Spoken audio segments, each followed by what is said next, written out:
বন্ধুরা, আপনারা তো সন্ধ্যায় খাওয়ার জন্য বিভিন্ন রকমের স্ন্যাক্স বানিয়ে থাকেন, কিন্তু কখনো কি এইভাবে দুধ দিয়ে স্ন্যাক্স বানিয়ে দেখেছেন? এই স্ন্যাক্সগুলো যেমন টেস্টি তেমন হেলদিও হবে।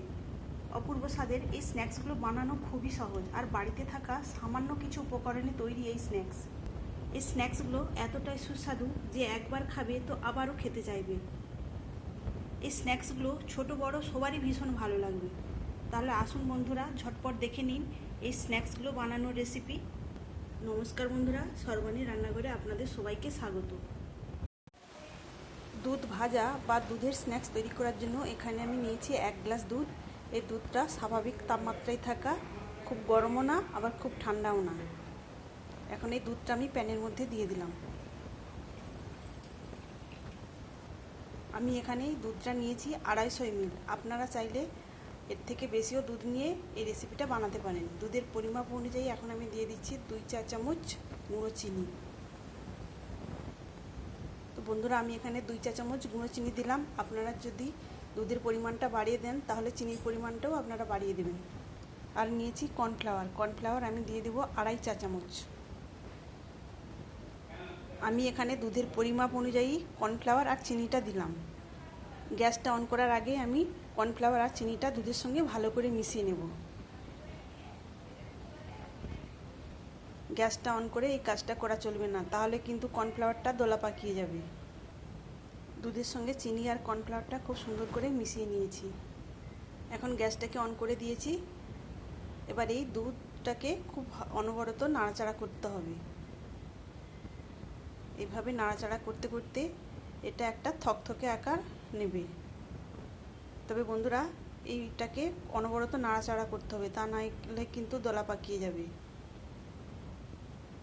আর এটা থকথকে আকার আনতে খুব বেশি সময়ও লাগবে না। তো দেখুন বন্ধুরা, এখানে থকথকে ভাব চলে এসেছে। এখন আমি গ্যাসের ফ্লেমটাকে একদম লোতে করে দেব, দিয়ে আরও একটু ঘন করে নেব।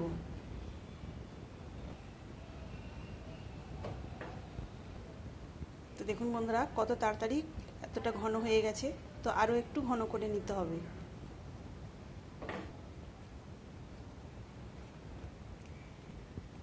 আর বেশি ফোটাবো না। এই অবস্থায় আমি এটাকে নামিয়ে নেব।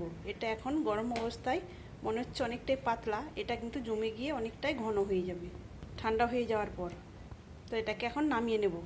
দুধের মিশ্রণটা আমি সেট করার জন্য এরকম একটা মোল্ড নিয়েছি, আর এই মোল্ডে আমি তলার দিকটাতে তেল মাখিয়ে নিয়েছি। আপনাদের কাছে যদি বাটার পেপার থাকে তাহলে তার উপরেও আপনারা তেল ব্রাশ করিয়ে নিতে পারেন। আমার কাছে এখন বাটার পেপার নেই, সেই জন্য আমি শুধু মোল্ডের উপরে তেল ব্রাশ করে নিয়েছি। আমি মোল্ডে এই মিশ্রণটা ঢেলে দিয়েছি। এখন আমি সেট করে নেব। মোল্ডের মধ্যে চাড়িয়ে দিয়েছি। এটাকে এখন আমি নর্মাল ফ্রিজে রেখে দেবো 1 ঘন্টা সেট হওয়ার জন্য। 1 ঘন্টা পরে আমি এই মোল্ডটা নর্মাল ফ্রিজ থেকে বার করে নিয়েছি। আর দেখুন বন্ধুরা, এখানে এইটা কত সুন্দরভাবে সেট হয়েছে। এখন কিন্তু খুব সহজেই এই মোল্ড থেকে ছাড়িয়ে নিয়ে যাবে। তবে এখন আমি মোল্ড থেকে উঠিয়ে নেব না, তার আগে আমি এটাকে পিস করে কেটে নেব। পিস করে কাটার জন্য একটা আমি ছুরি নিয়েছি। আমি এইভাবে প্রথমে লম্বা করে কেটে নেব। প্রথম আমি লম্বা করে 4টে ভাগ করে কেটে নিয়েছি। এখন আমি আবার অপর সাইড থেকে মাঝখান থেকে একটা ভাগ করে নেব। আপনারা আপনাদের মতো করে কেটে নেবেন। এখন এগুলোকে খুব সাবধানে মোল্ড থেকে উঠিয়ে নিতে হবে। তো উঠিয়ে নেওয়ার জন্য এরকম একটা প্যাচুলা নিয়েছি। প্যাচুলা দিয়ে আমি এইভাবে প্রথমে আলতোভাবে ছাড়িয়ে নেব। তো দেখুন বন্ধুরা, এখানে আমি প্যাচুলার সাহায্যে এটাকে উঠিয়ে নিয়েছি। আর দেখতে কতটা সুন্দর হয়েছে। এরকমভাবে আমি সবগুলোকেই উঠিয়ে নেব। আর এগুলোকে এমনিও খেতে কিন্তু দারুণ লাগবে। এখানে আমি সবগুলোই সুন্দরভাবে তুলে নিয়েছি। এখন ময়দার একটা গোলা তৈরি করে নেব। সেই জন্য একটা এরকম পাত্র নিয়েছি। তো আমি দিয়ে দেবো 3 চা চামচ ময়দা, দিয়ে দিলাম পরিমাণ মতো লবণ। প্রথমে লবণটাকে আমি ময়দার সঙ্গে ভালো করে মিশিয়ে নেব। এখন আমি এর মধ্যে দিয়ে দেবো একটা ডিম। ডিমটাকে ময়দার সঙ্গে ভালো করে মিশিয়ে নিতে হবে। তো বন্ধুরা, আপনারা যদি নিরামিষভাবে খেতে চান তাহলে ডিমটাকে বাদ দিয়ে দেবেন। ডিমটা মিশিয়ে নেওয়ার পর এখানে আমি দিয়ে দিচ্ছি জল।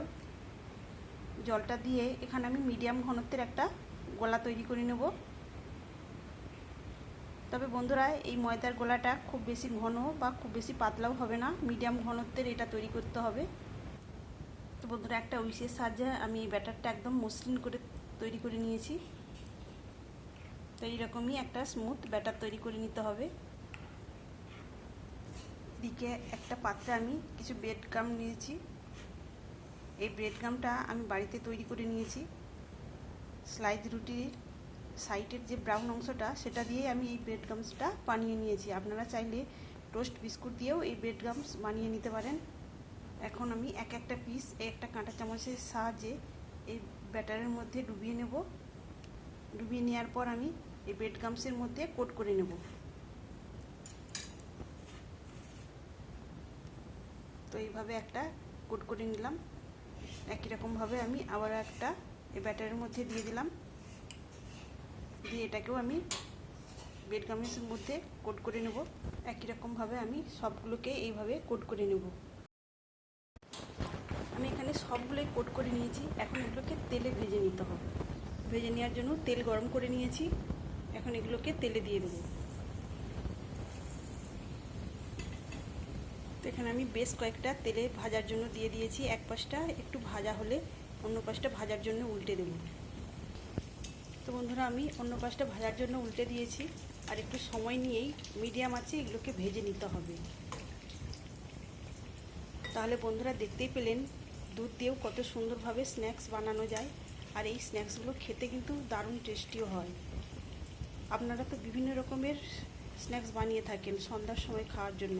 তো একবার এইভাবে দুধ ভেজে স্ন্যাক্সগুলো বানিয়ে দেখবেন, বাড়ির সবাই কিন্তু খেয়ে আপনার প্রশংসা করতে বাধ্য হবে। তো বন্ধুরা এইভাবে দুধ দিয়ে স্ন্যাক্সগুলো বানিয়ে যাকে খাওয়াবেন আবারও কিন্তু খাওয়ার জন্য আপনার কাছে রিকোয়েস্ট করবে। বন্ধুরা এখানে দেখুন খুব সুন্দর একটা কালারও চলে এসেছে। আর আমি এগুলোকে ভাজবো না, এগুলোকে এখন আমি তেল থেকে ছেঁকে তুলে নেব। এগুলোকে আমি তেল থেকে ছেঁকে তুলে নিয়েছি। আর দেখুন বন্ধুরা এগুলো দেখতে কতটা সুন্দর হয়েছে আর কতটা লোভনীয়। তাহলে বন্ধুরা আজকের রেসিপি আপনাদের ভালো লাগলে অবশ্যই একটা লাইক দেবেন। সেই সঙ্গে নতুন বন্ধুরা এসে থাকলে আমার চ্যানেলটিকে সাবস্ক্রাইব করে আমার পাশে থাকবেন। একই রকমভাবে আমি বাকিগুলোও ভেজে নেব। তাহলে বন্ধুরা আপনারা বাড়িতে এইভাবে দুধ দিয়ে একবার স্ন্যাক্সগুলো বানিয়ে আমাকে কমেন্টে জানাবেন কেমন হয়েছে। আপনারা কিন্তু এই স্ন্যাক্সগুলো ডিম বাদ দিয়ে নিরামিষভাবেও তৈরি করে নিতে পারেন। এখানে আমি বাকিগুলো ভেজে নিয়েছি আর এগুলোও ভাজা হয়ে গেছে। এখন এগুলোকেও আমি তেল থেকে ছেঁকে তুলে নেব। তো বন্ধুরা এখানে আমার সব স্ন্যাক্সগুলো ভাজা হয়ে গেছে। আর এতক্ষণ আমার সাথে থাকার জন্য আমার সকল বন্ধুদের জানাই অসংখ্য ধন্যবাদ। তাহলে বন্ধুরা আজকের মতো আসি। সবাই ভালো থাকবেন, সুস্থ থাকবেন। ধন্যবাদ।